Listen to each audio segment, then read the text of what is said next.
I was wrong. Car repossessions are a lot worse than I actually thought. I can't believe it's gotten to this point. With about 4 or 5% of the average car loans over $1,000 a month on the US side of the border, on the Canadian side of the border, I'm seeing the average car loans going from $1,000 to $1,500 a month. And as well, the average car payment or the average purchase price for new vehicles right now in the United States is around $48,000 and change. With, according to Experian statistics, $655 is the average monthly car payment. That's the average. But that's all based on small Mazdas, Hondas, Toyotas. We know what the average means. But in fact, we see the more often than not, people overpaying for a lot of these highly priced pickup trucks. And it's these trucks that have caused a lot of grief. A lot of people have got in over their heads, paying $70,000, $80,000, $100,000 for a brand new truck. We know it's unaffordable, and yet people are buying. It's a really, really strange marketplace. But we also know that during the pandemic, people were lent money. There was government handouts, they were given cash to go buy their new cars and boats and quads and toys and all of the things that in general, most cases did not need. Of course, interest rates were low, people felt good about it. But now we're seeing a place where interest rates have skyrocketed. And even with the Fed just recently dropping the interest rates, they only did that just marginally with 50 basis points just to keep things under wraps. The bottom line is, lots of people are still buying trucks, cars, and SUVs, and it absolutely boggles the mind. This is where it gets interesting. And with car loans at an exceedingly high level and sales being at awkwardly high level, we look at Ford, who is actually the best-selling vehicle manufacturer. They're up 12% from the year before. At about 170,000 vehicles this month in August, they're actually down from 240, 250,000 units, some thereabouts, back in 2019. So while they're having a record month, they're grossly down from what it was pre-pandemic.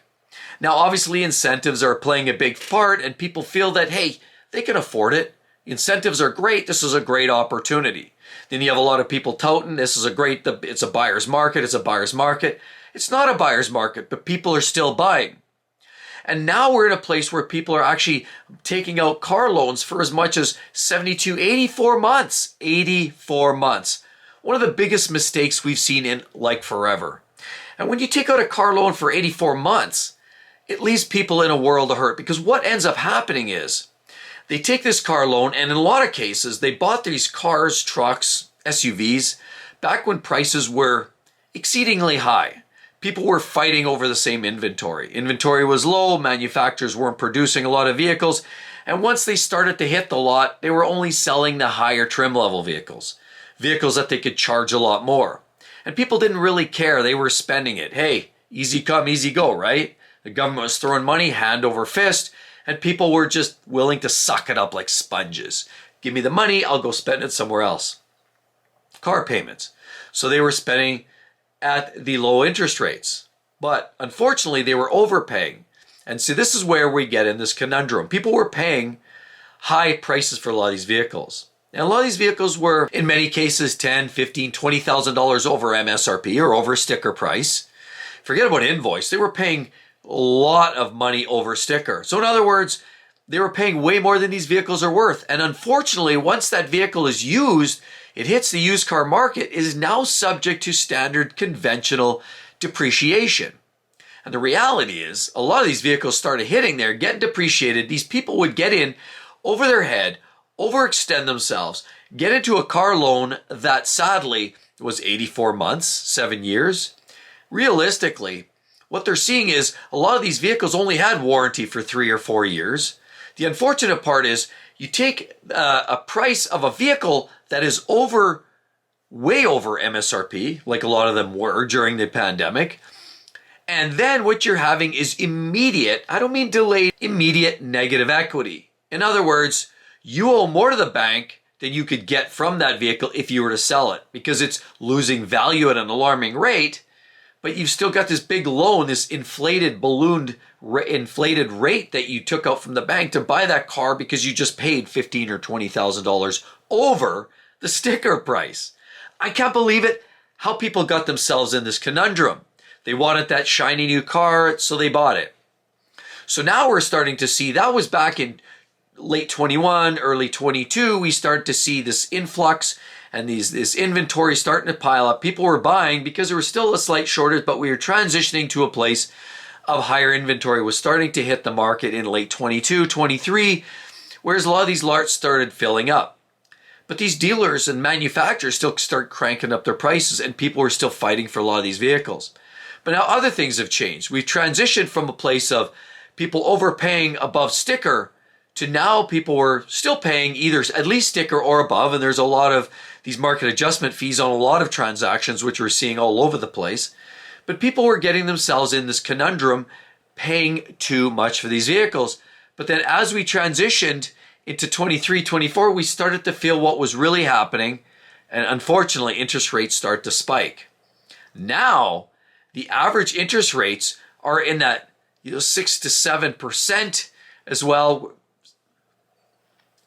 The average interest rate right now on a new car loan is in that 6, 7, 8%.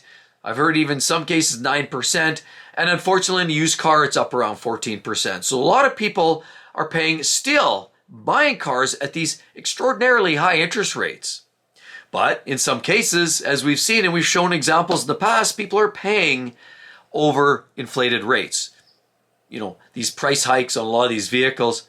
And even after there's some of these incentives that these dealers and manufacturers are throwing at customers, it's getting people in the door. And strangely enough, people are buying these cars. They're spending their money and they're throwing their cash down and buying these overinflated balloon vehicles that we've seen rates of, or the prices of these vehicles go up 30, 40, even 50% and more on certain vehicles. Example, Jeep. A lot of people are grossly overpaying for Jeeps, and now the sales are down because the prices have finally broken the back. They've gone up in 5 years, about 58% increase. Who does that? And how can anybody possibly in their right mind spend that kind of extra money on a product like a Jeep that has a reputation for lacking reliability? But often, unfortunately, we're seeing people with the lower income levels struggling to make ends meet. And unfortunately, a lot of those people are the ones that are getting deep in overhawk, can't afford to make their payments, and are grossly overweight in terms of their loan payments. They're in a negative equity. They're underwater. And as a result, a lot of people are finding themselves having to walk away from their loans. The banks are calling for loans. Delinquencies are up. We're seeing repossessions rising at an alarming rate. And while we've seen a slight marginal dip downwards, for the most part, delinquencies are grossly up and repossessions have been climbing to an alarming rate. I've seen numbers in that 8, 9, 10% of subprime buyers are going delinquent and letting their cars go. Repossessions have never been this high. And so you ask the question, is it ever going to get better? Is it going to get better before it gets worse? Well, no. And the reality for that is, because, okay, sure, the Feds dropped the rates. We're seeing some advantage there and 50 basis points. We're seeing incentives coming out. Lower car sales means even more incentives. And likely some of these dealers are likely to increase some of their discounts even greater as the next 6 months to a year goes on.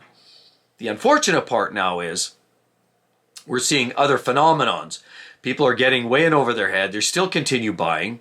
And with that said, we just see this never-ending cycle of disparity.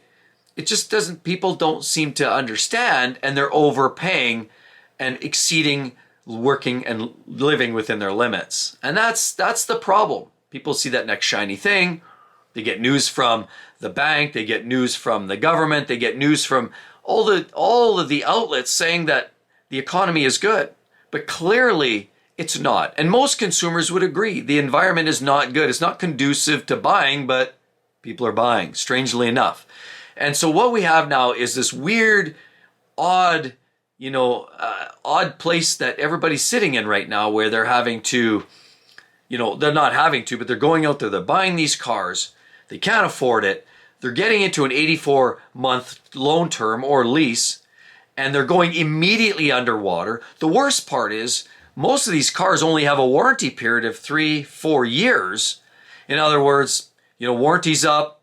They're still making payments on their car for 7 years or more, 8 years, but the warranty went bye-bye at 3 years, and now they've got, 60, 70, 80,000 miles on their vehicle.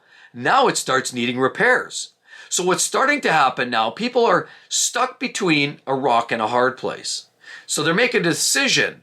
Wait a minute, these other costs are starting to hit us now. Okay, now we're out of warranty. I actually have to replace that starter or those brakes or these other parts that are breaking down on this car, and I'm still making these loan payments. This is where people are truly snookered. It's a really unfortunate time because now the increased cost of insurance we've seen skyrocket with the complexity of some of these vehicles, obviously with very complex bumpers and headlights, and any minor little fender bender is enough to almost write off a vehicle.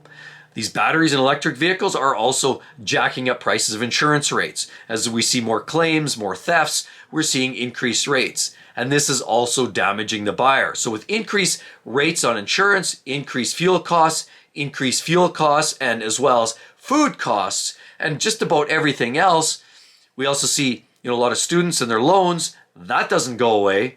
And at the end of the line, at the end of the road, too many people have gotten them so far in debt buying these extravagant vehicles with 8, 7, 8, 9 year loan payment terms.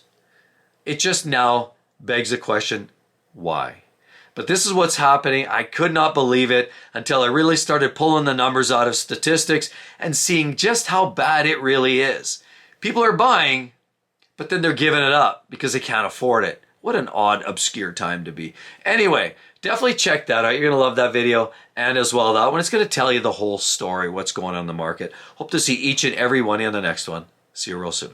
Bye-bye.